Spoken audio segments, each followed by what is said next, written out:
जैसा कि आप लोग जानते हो, यूपी पीसीएस 2023 में ऑप्शनल सब्जेक्ट को खत्म करके यूपी स्पेशल से रिलेटेड 2 क्वेश्चन पेपर जोड़े गए। मैं इस सीरीज के माध्यम से लगातार आपको यूपी पीसीएस के करंट को कवर करने की कोशिश कर रहा हूँ। मेरा विश्वास है कि हार्डली 20 से 25 क्वेश्चंस आपके बनेंगे, जिनके माध्यम से आपका यूपी का कम से कम इकोनॉमी वाला पोर्शन पूरा मैं कवर करा दूंगा। तो इस सीरीज की ये तीसरी वीडियो है और आज हमारी इस वीडियो में क्वेश्चन है, सुशासन उत्तर प्रदेश राज्य की प्राथमिकता में शामिल है। अभी हाल में उत्तर प्रदेश सरकार द्वारा सुशासन के लिए कौन से कदम उठाए गए हैं एवं उनका राज्य पर पड़ने वाले प्रभाव का आकलन करो। दोस्तों, इस क्वेश्चन में आपसे पूछा जा रहा है कि जो हमारी उत्तर प्रदेश सरकार है उसका सुशासन को लेकर के प्रायोरिटी रही है। तो अभी हाल के वर्षों में जो हमारी उत्तर प्रदेश सरकार है उसने सुशासन को लेकर के कौन कौन से कदम उठाए हैं और उसका उत्तर प्रदेश राज्य पर क्या प्रभाव पड़ा है, ये आपको बताना है। तो स्वाभाविक सी बात है दोस्तों, जो पूरा का पूरा आंसर है वो आपका करंट बेस्ड होना चाहिए, क्योंकि करंट में जो गवर्नमेंट ने गुड गवर्नेंस के लिए स्टेप्स लिए हैं वास्तव में वो आपसे पूछे जा रहे हैं। तो चलिए इसको डिस्कस करते हैं आंसर को।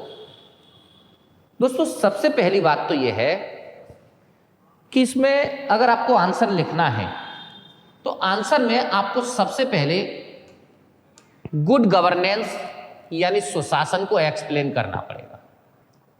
तो सुशासन का मीन्स या गुड गवर्नेंस का मीन्स क्या है?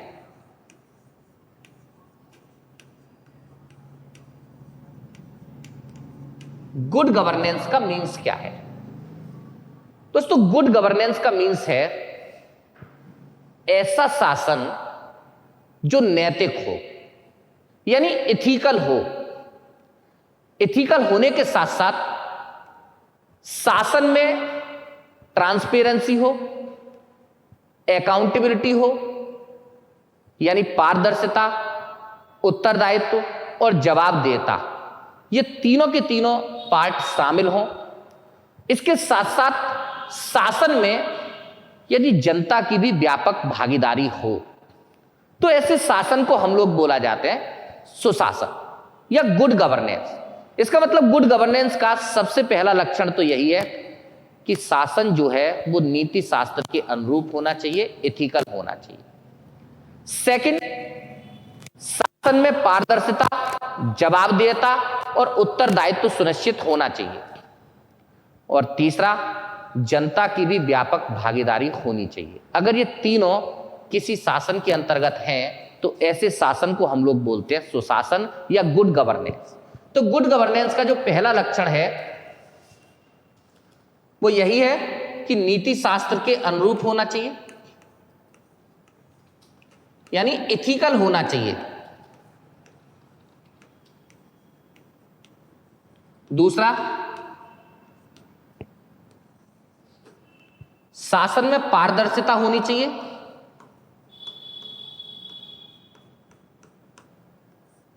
जवाबदेहिता होनी चाहिए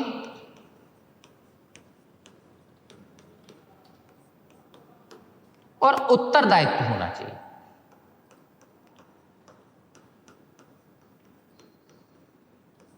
साथ ही साथ जो शासन है उसमें जनता की भी व्यापक भागीदारी होनी चाहिए।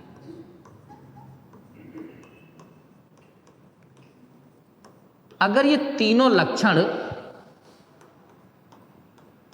किसी शासन के अंदर आपको मिलते हैं तो ऐसे शासन को सुशासन कहा जाता है, गुड गवर्नेंस कहा जाता है।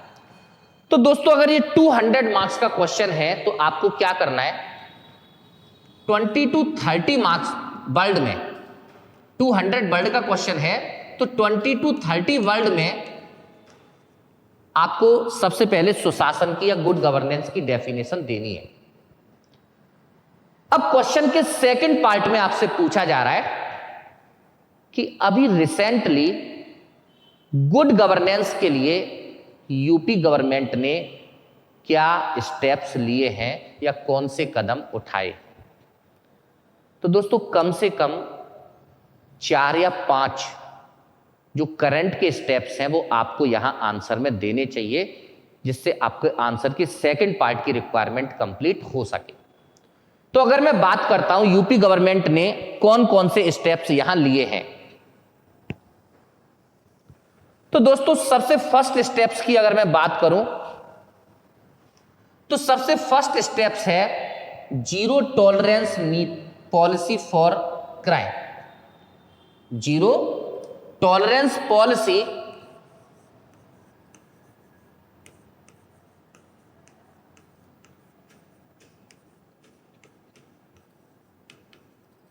For crime.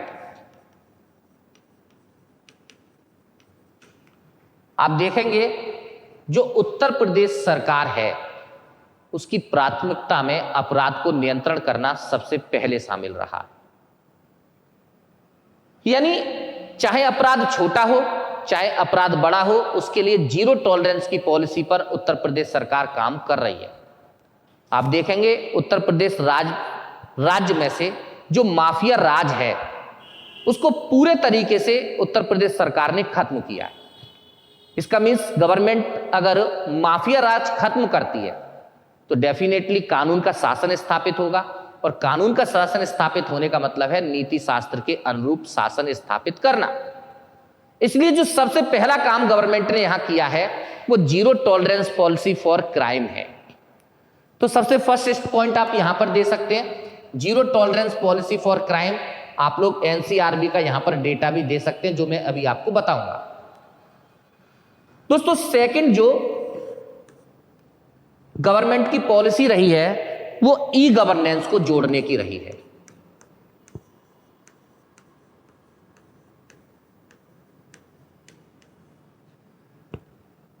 Actually e governance में आप लोग देखेंगे कि जो सरकारी सेवाएं हैं जहां तक संभव हो वो सरकारी सेवाओं को प्रदान करने में ज्यादा से ज्यादा इलेक्ट्रॉनिक माध्यम का प्रयोग किया जाए, इसे हम लोग बोलते हैं ई गवर्नेंस। और जब हम लोग ई माध्यम का प्रयोग करते हैं तो इससे सबसे पहली चीज तो यह है कि इससे उत्तरदायित्व, जवाबदेहिता और पारदर्शिता सिस्टम के अंदर सुनिश्चित होती है, भ्रष्टाचार नियंत्रित होता है। और उत्तर प्रदेश सरकार लगातार इस भ्रष्टाचार को नियंत्रित करने के लिए, पारदर्शिता सुनिश्चित करने के लिए अपने एडमिनिस्ट्रेशन में इस ई गवर्नेंस को इंक्लूड कर रही है। चाहे मैं शिक्षा की बात करूं, चाहे मैं स्वास्थ्य की बात करूं या मैं किसी और जगह बात करता हूं, आप लोग देखेंगे कि जो हमारी सरकार है वो ई गवर्नेंस को ज्यादा से ज्यादा जोड़ने की बात कर रही है। अगर मैं स्वास्थ्य की बात करता हूं तो गर्भवती महिलाओं का जो परीक्षण है, पंजीकरण है, वो सारा का सारा ऑनलाइन है। बहुत सारी जो आपकी सुविधाएं हैं, जो सार्वजनिक सुविधाएं आपको मिलती हैं, जैसे जन्म और मृत्यु का प्रमाण पत्र है, ये सारी की सारी सेवाएं उत्तर प्रदेश सरकार ने ऑनलाइन की हैं। यानी जहां भी संभव हो रहा है हमारी जो सरकार है वो ज्यादा से ज्यादा ई गवर्नेंस को सिस्टम के साथ जोड़ने की कोशिश कर रही है। तो जो अभी हाल में जितने भी पोर्टल गवर्नमेंट ने स्टार्ट किए हैं आप उनको यहां पर पॉइंट कर सकते हो, कोड कर सकते हो, जिससे आपका आंसर अच्छा हो सकता है। थर्ड अगर मैं बात करूं तो थर्ड आप लोग देखेंगे जो हमारी सरकार है उसने 2005 से ही आरटीआई एक्ट को 2005 से ही आरटीआई एक्ट को उत्तर प्रदेश राज्य में लागू किया है। आरटीआई एक्ट 2005 से ही उत्तर प्रदेश राज्य में लागू है। इसका मीन्स हम ये कह सकते हैं एक्चुअली आरटीआई जो एक्ट है, सूचना का जो अधिकार है, वो सिस्टम में पारदर्शिता भी सुनिश्चित करता है और शासन में ज्यादा से ज्यादा लोगों की भागीदारी को भी सुनिश्चित करता है। और मैंने भी आपको बताया सुशासन के लिए क्या जरूरी है, इथिकल हो। तो इथिकल के लिए मैंने आपको क्या बताया, zero tolerance policy for crime के लिए हमारी गवर्नमेंट काम कर रही है। सेकंड मैंने आपको क्या बताया, जवाबदेहिता, पारदर्शिता और उत्तरदायित्व। और जवाबदेहिता, पारदर्शिता और उत्तरदायित्व ई गवर्नेंस के थ्रू लाया जा सकता है, क्योंकि इससे करप्शन कम होता है। और तीसरा, जनता की ज्यादा से ज्यादा भागीदारी। राइट टू इंफॉर्मेशन एक्ट के थ्रू एडमिनिस्ट्रेशन में जनता की भागीदारी को ज्यादा से ज्यादा करने का प्रयास किया जा रहा है। और आप देखेंगे उत्तर प्रदेश सरकार ने 2005 से ही इंडिया में राइट टू इंफॉर्मेशन एक्ट लागू किया है। इसके अलावा आप देखेंगे प्रधानमंत्री आवास योजना, पीएम आवास योजना, आप लोग देखेंगे शौचालय निर्माण,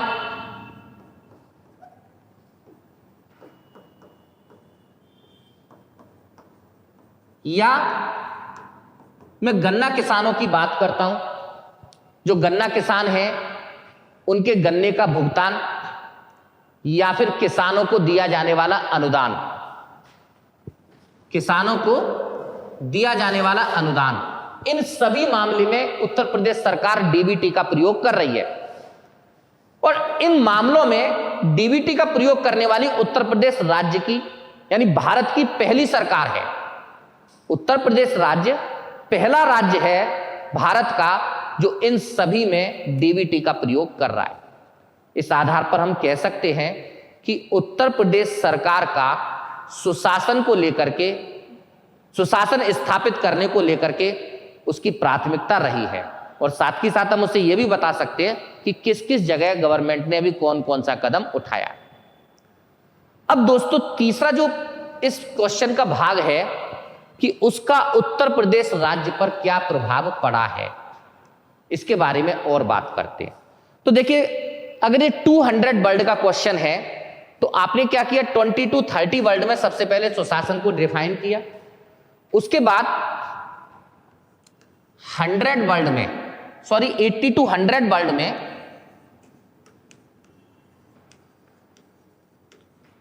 आप इन पॉइंट्स को डिफाइन करेंगे जिसके थ्रू गवर्नमेंट ने गुड गवर्नेंस का स्टेप्स लिए हैं। और जो रिमेनिंग 50 to 70 वर्ड हैं, इसमें हम बताएंगे कि उत्तर प्रदेश राज्य पर इसका क्या इफेक्ट आया है।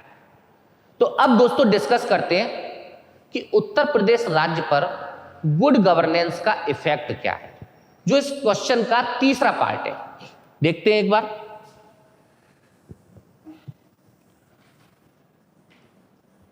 दोस्तों गुड गवर्नेंस का क्या इफेक्ट है यूपी पर। तो सबसे पहले अगर मैं इसके इफेक्ट की बात करता हूं तो इसकी वजह से आपकी यूपी में फॉरेन डायरेक्ट इन्वेस्टमेंट का फ्लो इंक्रीज हुआ है। गुड गवर्नेंस जितना होगा, माफियाओं पर जितना नियंत्रण रहेगा, क्राइम रेट जितना कम होगा, उसका परिणाम यह होगा कि हमारी स्टेट के अंदर इन्वेस्टमेंट इंक्रीज होगा, जिससे स्टेट की जीडीपी इंक्रीज होगी। Actually good governance foreign direct investors पर में कॉन्फिडेंस बिल्डअप करता है, और जब उसके अंदर कॉन्फिडेंस बिल्डअप होता है तो यूपी के अंदर ऑटोमेटिक एफडीआई का फ्लो बढ़ेगा। तो गुड गवर्नेंस की वजह से एफडीआई का फ्लो इंक्रीज हुआ है, increase in flow of FDI. और आप यहां पर यूपी इन्वेस्टर समिट को कोड कर सकते हैं। यूपी इन्वेस्टर समिट 2023 में हुई है, और इस समिट के अकॉर्डिंग यूपी में 33.5 लाख करोड़ रुपीस के इन्वेस्टमेंट का प्रावधान किया गया है। स्वाभाविक सी बात है, एफडीआई का फ्लो इंक्रीज इसीलिए हुआ है ताकि गुड गवर्नेंस आपके यूपी के अंदर लागू करने की कोशिश जो उत्तर प्रदेश सरकार है उसने की है। दोस्तों अगर मैं सेकंड बात करता हूं, इसका सेकंड बेनिफिट क्या है। इसका सेकंड बेनिफिट यह है कि जो यूपी का इंडस्ट्रियल सेक्टर है वो भी लगातार ग्रो कर रहा है। एक्चुअली दोस्तों, जब माफिया राज होता है, शासन में पारदर्शिता नहीं होती, तो ऐसी स्थिति में इंडस्ट्रियल सेक्टर के विकास की संभावनाएं कम होती है। शासन में ट्रांसपेरेंसी ला करके, माफिया राज को नियंत्रित करके इंडस्ट्रियल सेक्टर को ग्रो किया जा सकता है। और आप देखेंगे कि 2022-23 की जो यूपी की ग्रोथ रेट है वो 19% है, जबकि इंडिया की ग्रोथ रेट 6 to 7% ही है। इसका मीन्स यूपी ने गुड गवर्नेंस के थ्रू इंडस्ट्रियल सेक्टर को ग्रो करने की कोशिश की है। तो सेकंड जो इसका बेनिफिट आप लोग देखेंगे वो ग्रोथ इन इंडस्ट्रियल सेक्टर। जो यूपी का इंडस्ट्रियल सेक्टर है उसके अंदर ग्रोथ आई है, और मैंने भी आपको बताया 2022-23 की जो यूपी की ग्रोथ रेट है वो 19% आकलित की जा रही है। आप इस डेटा को यहां पर डाल सकते हैं, ये डेटा यूपी गवर्नमेंट की साइट से ही लिया गया है। थर्ड अगर मैं बात करता हूं तो आप लोग देखेंगे कि यूपी में क्राइम रेट कम हुआ है। Reduce in crime rate.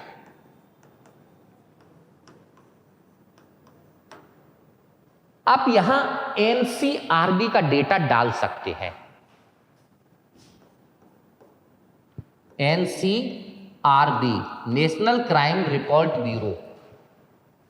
दोस्तों, इस नेशनल क्राइम रिपोर्ट ब्यूरो के अकॉर्डिंग जो यूपी का क्राइम रेट है, एक्चुअली क्राइम रेट कैलकुलेट कैसे होता है, 1 लाख की आबादी पर अपराधों की संख्या काउंट की जाती है, जिसे हम लोग बोलते हैं क्राइम रेट। और पिछले वर्षों के मुकाबले एनसीआरबी के अनुसार यूपी का जो क्राइम रेट है वो रिड्यूस हुआ है। दोस्तों, ये जो लेटेस्ट रिपोर्ट है इसके अकॉर्डिंग यूपी का जो क्राइम रेट है वो 1.154 पर लाख है, जो पिछले ईयर्स में 170 या उससे ज्यादा रहता था। इस आधार पर हम कह सकते हैं कि क्राइम में कमी आई है। इसके साथ साथ महिलाओं के प्रति होने वाले अपराध और साइबर क्राइम, इन दोनों ही मामले में सजा दिलाने के मामले में उत्तर प्रदेश भारत का सबसे पहला स्थान रखता है। पूरे भारत में उत्तर प्रदेश राज्य सबसे पहला स्थान रखता है। इसका मीन्स गुड गवर्नेंस का इफेक्ट यह है कि महिलाओं के प्रति जो अपराध हैं उनमें भी कमी आ रही है, साथ ही साथ साइबर क्राइम में भी कमी आ रही है, और इसके साथ साथ ओवरऑल क्राइम रेट भी उत्तर प्रदेश का घटा है। इस आधार पर कह सकते हैं कि डेफिनेटली गुड गवर्नेंस का इफेक्ट हुआ है। एंड फोर्थ, शासन में लगातार आप देखेंगे उत्तर प्रदेश राज्य में लगातार शासन में आम नागरिक की भागीदारी बढ़ी है। तो दोस्तों, इस आधार पर हम कह सकते हैं कि कई सारे लाभ गुड गवर्नेंस के उत्तर प्रदेश सरकार को या उत्तर प्रदेश राज्य को मिले हैं।